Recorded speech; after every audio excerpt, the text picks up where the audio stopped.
Hi hello friends, ಎಲ್ಲರಿಗೂ ನಮಸ್ಕಾರ. ನಾನು ನಿಮ್ಮ ರೇಖಾ ಅಡುಗೆ ಚಾನಲ್ಗೆ ಎಲ್ಲರಿಗೂ ಸ್ವಾಗತ. ಇವತ್ತು ಬಂದ್ಬಿಟ್ಟು ಶಿವರಾತ್ರಿ ಹಬ್ಬ ಸ್ಪೆಷಲಾಗಿ ಸಾಬುದಾನ ಕಿಚಡಿ ಮಾಡೋದು ತೋರಿಸ್ಕೊಡ್ತೀನಿ. ತುಂಬ ಜನ ಶಿವರಾತ್ರಿ ಹಬ್ಬದ ಟೈಮಲ್ಲಿ ಉಪವಾಸ ಇರ್ತಾರೆ.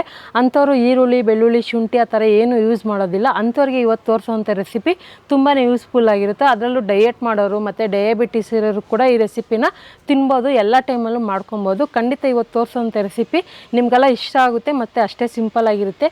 ಇವತ್ತು ಮಾಡೋವಂಥ ರೆಸಿಪಿ ನಿಮ್ಗೆ ಇಷ್ಟ ಆಯ್ತು ಈ ರೆಸಿಪಿಗೆ ಲೈಕ್ ಮಾಡಿ ಮತ್ತು ಫ್ಯಾಮಿಲಿ ಫ್ರೆಂಡ್ಸ್ಗೂ ಶೇರ್ ಮಾಡಿ. ರೇಖಾ ಅಡುಗೆ ಚಾನಲ್ನ ಸಬ್ಸ್ಕ್ರೈಬ್ ಮಾಡಿಲ್ಲ ಅಂದರೆ ಪ್ಲೀಸ್ ಈಗಲೇ ಸಬ್ಸ್ಕ್ರೈಬ್ ಮಾಡಿಕೊಂಡು ಆಲ್ ಅನ್ನೋ ಆಪ್ಷನ್ ಕೂಡ ಕ್ಲಿಕ್ ಮಾಡ್ಕೊಳ್ಳಿ. ಬನ್ನಿ ಇವಾಗ ಸಾಬುದಾನ ಕಿಚಡಿ ಯಾವ ರೀತಿ ಮಾಡೋದಂತ ನೋಡ್ಕೊಂಬರೋಣ. ಇಲ್ಲಿ ನಾನು ಒಂದು ಬೌಲಲ್ಲಿ 1 ಕಪ್ ಆಗೋಷ್ಟು ಸಬ್ಬಕ್ಕಿನ ಮುಂಚೆನೇ ಒಂದು 2 ಅವರ್ ನೆನೆಯಾಕಿಟ್ಟಿದ್ದೆ.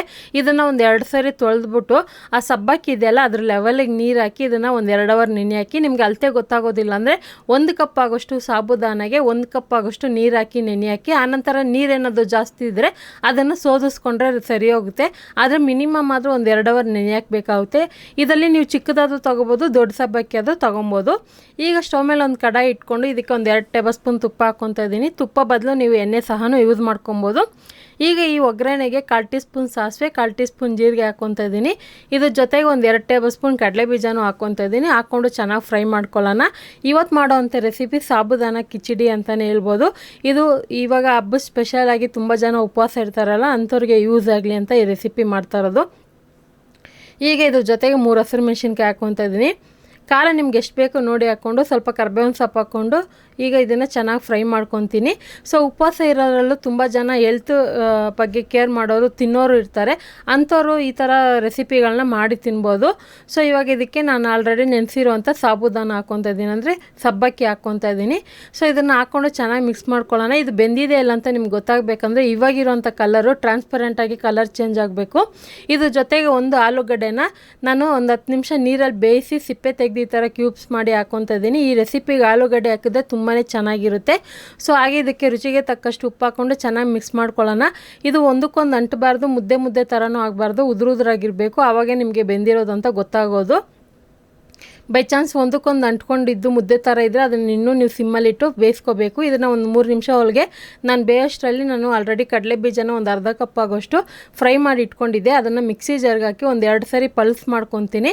ಜಾಸ್ತಿನೂ ರುಬ್ಬಕ್ಕೆ ಹೋಗಬಾರ್ದು, ಜಸ್ಟ್ ಒಂದು 2 ಸರಿ ಪಲ್ಸ್ ಕೊಡಿ.